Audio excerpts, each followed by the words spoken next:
This is Lauren Fogelman, coach of champions with ExpertSportsPerformance.com. Work with high-achieving athletes, coaches, and teams for winning results.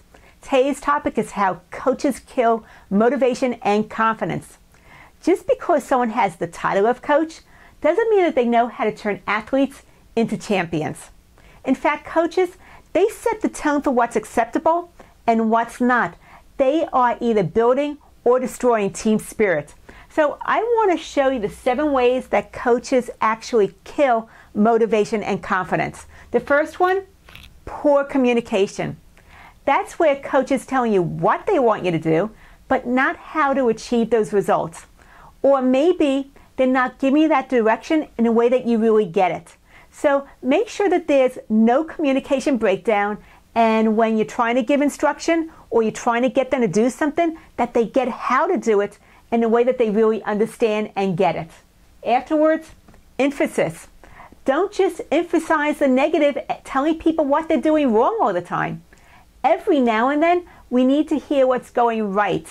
We need to know that we're doing something right and that there's something good that they're seeing in our efforts and in the energy that we're putting into it. So emphasize the positive as well as the things that need some corrections. Afterwards, reality check. It's not just about your vision. Get your athletes in a room together and figure out as a team, what is it that they want to accomplish? What does everybody want? And see what they can agree upon. That way, they have something to rally behind. When they do, it's about the team working together as opposed to them just trying to fulfill your vision. Next, fluff. Where are things still built into the training program that are just time wasters? They don't really get maximum results. Go ahead and remove those, even though you might have done those things when you were training, but remove them and put in things that will be efficient, get those results, and maybe come about it in a variety of different ways. So get rid of the fluff and put in the things that get laser-focused results and is going to engage and challenge your athletes. Next is old school. The old school is looking at the fact that repetition, it loses its effectiveness over time. It's not just about having a top-down hierarchy where you give out your instruction and nobody has a say in it. Be open to your athletes coming up with suggestions, being innovative, stepping out of the box, taking some risks, and maybe even learning from the failures. So instead of it being top-down, it's do what I say, but don't talk back to me. Get them to engage, get them to challenge what's possible, and really build them up to be innovative, to develop mastery, and take it to the next level. Next is risk adverse, somewhat similar, where instead of just playing to avoid losing, you want to encourage your athletes to challenge themselves, to push the envelope, to experiment and be innovative. Let them see what happens when they take some risks, and also take those failures when things don't turn out right and find the insights from them, the learning points, so that they can take their performance to the next level. Finally is minimal recognition. If your athletes think that you don't care about them, they're not going to dig deep for you. They need to know that they matter to you.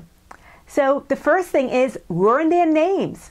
Don't just call them by their position or their numbers. Really learn their names and then acknowledge the hard work and the effort that they're putting into their game. The bottom line is sometimes coach is the only positive person in an athlete's life. That matters. And what I want to let you know is bad coaches who constantly criticize, ridicule, humiliate athletes in front of other athletes, they're creating long-term scars. Coaching is not a license for abuse.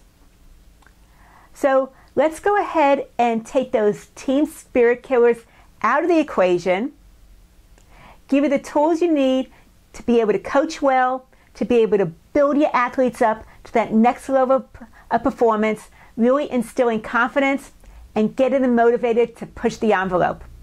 So here's my challenge for you. Where do you see some destructive behaviors? And if so, how can you impact change? I believe that anybody on the team can lead from any position. It doesn't matter where they are or where you are. So if you're in a difficult situation, look at what your options are and figure out what is something you can do to become part of the solution. I look forward to hearing your comments on this training, what you take away from this, how you're going to make an impact and a difference. Please leave a comment, hit the likes button to pass it forward.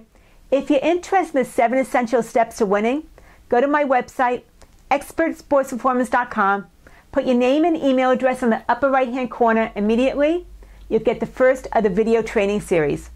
My mission is to show you how to stay cool when the heat is on. Lauren Fogelman, expertsportsperformance.com.